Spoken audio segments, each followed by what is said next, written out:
Hello everyone, welcome back. Let's talk about another medium problem on Leetcode today. Count sub-islands, Leetcode 1905. Today's problem is an interesting one from the world of matrix manipulation and applying the depth first search or DFS on it.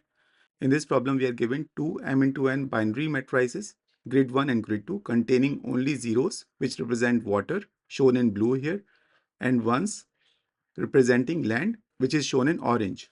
Then an island is a group of ones connected four directionally, horizontal and vertical. So that means not diagonally. And any cells outside of the grid are considered water cells. Then an island in grid 2 is considered a sub-island if there is an island in grid 1 that contains all the cells that make up this island in grid 2.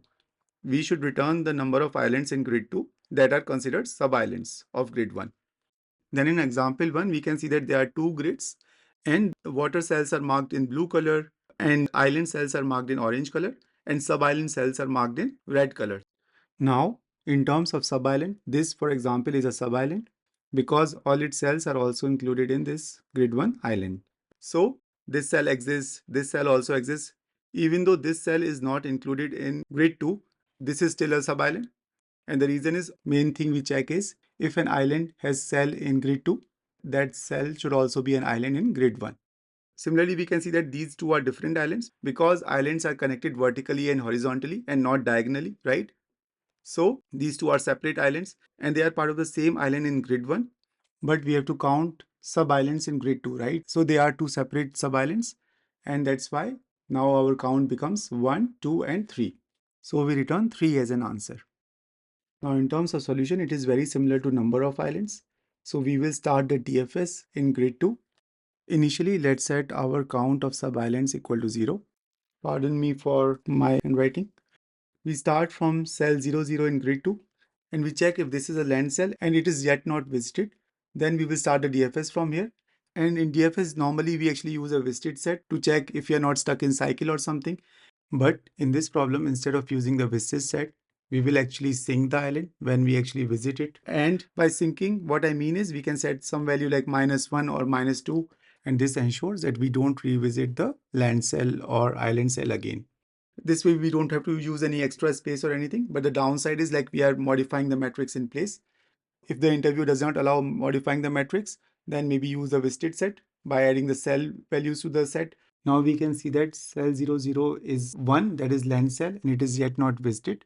So we will start the DFS from here and we can see that there is a corresponding land cell in grid 1 as well.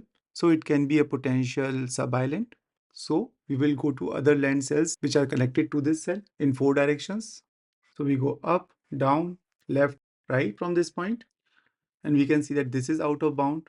This is also out of bound. This is water. And only place now we can go is this land cell, right?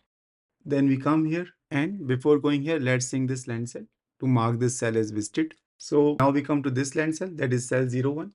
And again, we check if there is a corresponding land cell in grid 1 and there is, right? So now again, we will sync this island and continue with our DFS in 4 directions. So we will go up, down, left and right. So on the left, we already sank the island. So we cannot visit it because it's no longer a land cell.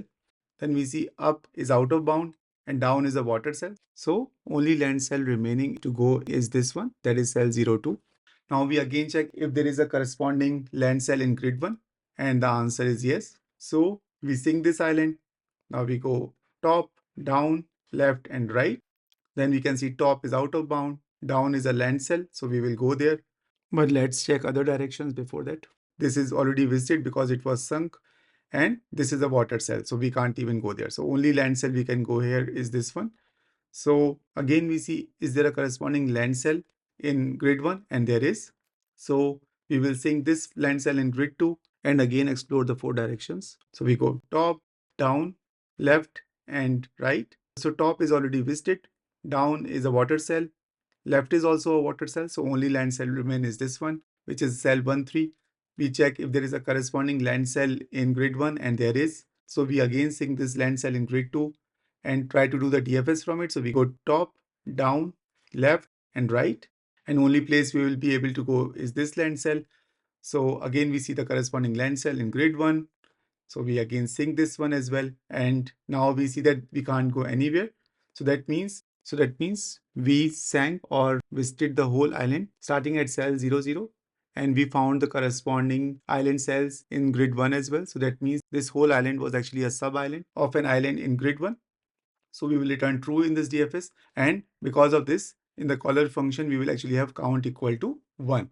Now we go through the remaining cells in the matrix. So for example, now we come here in the caller function, we will see this is already sunk. This is already sunk. These all are water cells. And then the next unvisited land cell we will get is this one. So we check if there is a corresponding land cell in grid 1, and the answer is no. So we will return false and find the next unvisited land cell, which is cell 30. Then we check, is there a corresponding land cell in grid 1? And the answer is yes this time. So we start the DFS again. We go top, down, left, and right. And this time we see that top, down, and right have water cells, and left is out of bound. So this is the only land cell we can use for our sub-island. But we will return true in this case because we found one, right? And now our count becomes 2. So then we see the next unvisited land cell is this one. But for it, there is no corresponding land cell in grid 1.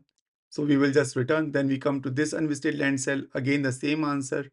Then the next unvisited land cell is this one. So we again see, is there a corresponding land cell in grid 1? The answer is yes.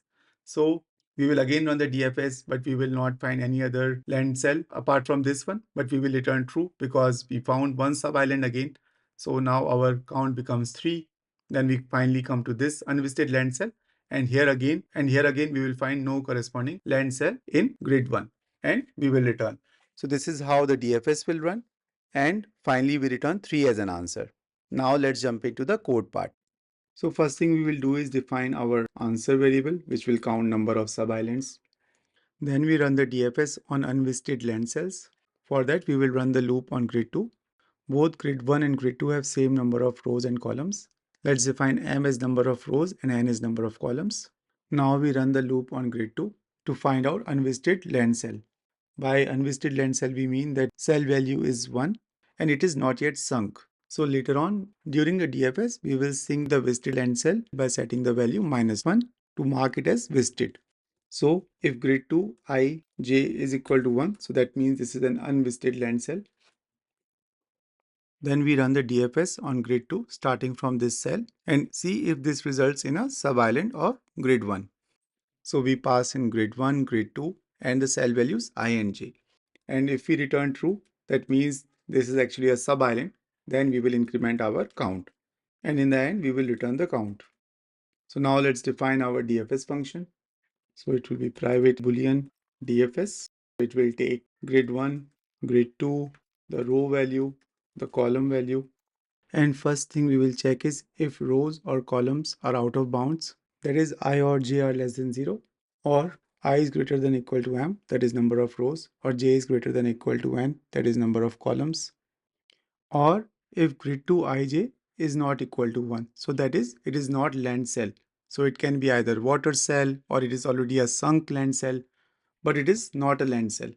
Then in this case, we should return true. And the reason is if cell is out of bounds or if it's not a land cell, then it doesn't contribute in disqualification of an island for being a sub-island. Because if it's a water cell or if it's a out of bound cell, we don't have to check if it's a sub-island or not. Only when it's a land cell, we will actually check in grid 1 that there should exist a land cell, right?